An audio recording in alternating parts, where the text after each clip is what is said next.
السلام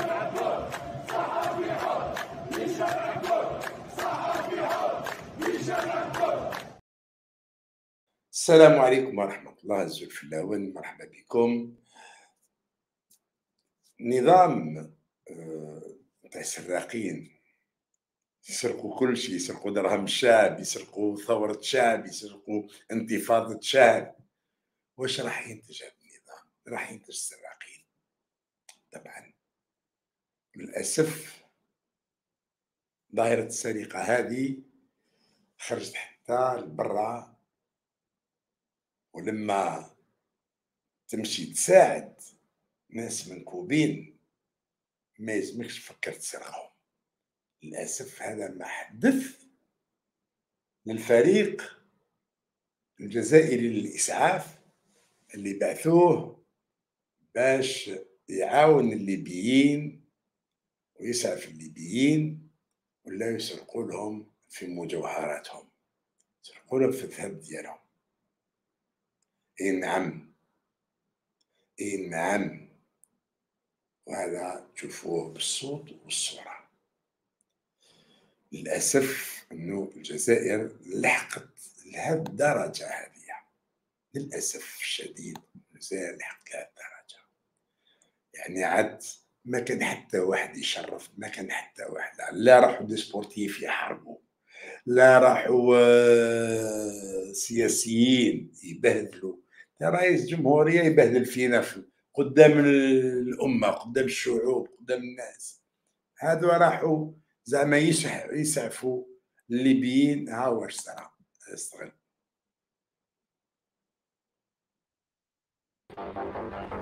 في عز الأزمة التي يعيشها الليبيون إثر إعصار دانيال، لم تتردد فرق الإنقاذ الجزائرية في نهب وسرقة ممتلكات المواطنين المنكوبين. وأفادت وسائل إعلام ليبية أن فرق الإنقاذ الجزائرية قد اختلست كمية كبيرة من الذهب من أحد محلات بيع المجوهرات في مدينة درنة الليبية المنكوبة. اتقوا الله يا ناس، اتقوا الله. الناس راي ماتت بالآلاف، أنا ماتت بالآلاف، وليبيا تهردت 60 تهريدة. مش مازال تبغوا توصلوا يا جماعة؟ شو مازال تبغوا توصلوا بعد هيك؟ بالله عليكم شو اللي مازال تبغوا توصلوا؟ تنقول لكم آلاف ميتين الزح، مازال تديروا في الفتنة ومازال تبغوا تقسموها 16. كيف هيك يا جماعة؟ انتم دم والله بنزين اللي تمشي في عروقكم، ولا شنو وضعكم بالضبط؟ لا إله إلا الله يا جماعة. وأكدت المصادر ذاتها أن الليبيين دخلوا في اشتباك بالأيدي مع فرقة الإنقاذ الجزائرية بعد أن ضبط أحد السكان أفراد فرق الإنقاذ الجزائرية وهم يسطون على محلات لبيع الذهب. وأكدت ذات المصادر أنه بعدما طلب السكان من فرق الإنقاذ الجزائرية إفراغ حقائبهم من الذهب الذي اختلسوه من محل بيع مجوهرات، غرق في الفيضان الأخير حتى يتم إعادة الأغراض لصاحب المحل. تجاهل فريق الإنقاذ الجزائري مطالب الليبيين، ما أدى إلى اشتباك عنيف بالأيدي. هذا وتعمل السلطات الجزائرية جاهدة من أجل احتواء هذه الفضيحة، حيث تعهدت الدولة الجزائرية بتقديم أي تعويضات ستطلبها ليبيا مقابل التكتم على الخبر. تالي 24. هذا تسجيل ليبي، يعني باش ما نقولوش راهو معارضين ولا كاش اعداء الجزائر، لا، هذو ليبيين. المره الاولى قال لك يا خويا شدوا مساعدتكم ظليتوا تعايروا فينا بها، وهاي الثانيه قال لك راكم تسرقونا. وقتاش صرات هذه؟ وين صرات؟ تساعد وتنوض تعاير في الناس وتضبح بها في كل جهة، ومن بعد يبعثهم يساعدوا، ظهروا خريجين مدرسة السرقة والنصب والاحتيال والسطو. ايه اليوم العصابة الجزائرية عصابة تاع السطو والسرقة واحتيال وتزوير، كل عيوب في العصابة الحاكمة في الجزائر. وطبعا هذا يكون عنده أثر على جزء من المجتمع الجزائري، باش دي سكوريست يعني اللي جا الاسعاف يروح باش يخرج يسلك الناس، يسيب سي نورمال، صابوا حوان تاع الذهب، حانوت تاع الذهب، خويا حان تاع الذهب لا قلم وروح شوف مسؤول، قال ارواح ولا عيطوا قبل ما تمسوه باش كانوا يلموا فيهم شنو مسؤول باش يمشي لهم لهم، عيطوا قال يا ودي روح شوفوا كاين ذهب بالديوان، ماشي ترجع تحطوا في مكتوبك وتحطوا في الصاك، وبعد كي يجيو لك الليبيين يقول لك فرغوا نوض دابز معاهم. هنا ولات فيها حكايه سرقه. علاش هاد الصوره تمدوا فيها على الجزائر وعلاش؟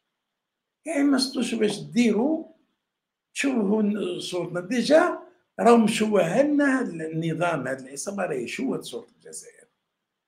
صح قول لي اللي بعثوهم راهم نتاج هذا النظام، نتاج هذا العصابه، آلة تاع سرقه، عصابه تاع السراقين ما تقدر تنتج الا السراقين، عصابه تاع عرايه ما تقدر تنتج الا العرايه. يعني واحد يحشم، ما نكونش حاكمنا عندنا الليبيين، نعايروا بالمساعده ونسرقوا كي نروحوا نساعدوا. هذاك هيا درك يزيد يروح يقول صحيت وين المغاربه كي ما قبلتوش المساعده تاع الجزائريين راهم كانوا يزيدوا يسرقوا. ايه خاص يقولها برك كيما قالها نهار تاع المعايره، قال يعايروا فينا توانسه، قال لك ما ماتوا، راحوا يساعفوه ماتوا، راحوا يعاونوه ماتوا، قال لك ما تكلموش. المصريين اللي موالفين يحلوا فامهم، ونعرفوا هذه مليح، حنا كجزائريين نعرفوا مليح، المصري يمد لك حبه حمص يدير لك عليها. شفنا الناس داير تموا هضروا على ثوره الاتحاد الجزائري، كل الناس نساو باللي الدرك الكبير تاع المساعده كان طايح على المغرب وعلى تونس، اللي ساعدوا الصح هي تونس والجزائر والمغرب، هذو يساعدونا ايام الثوره.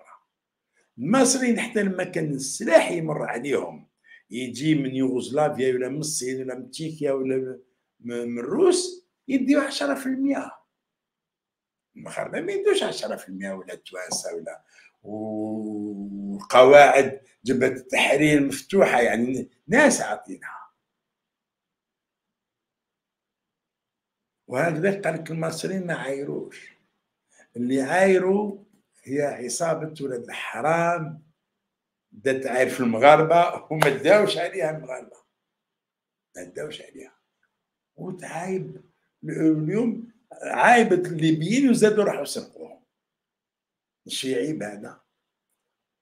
ربي يقدر الخير بلادنا.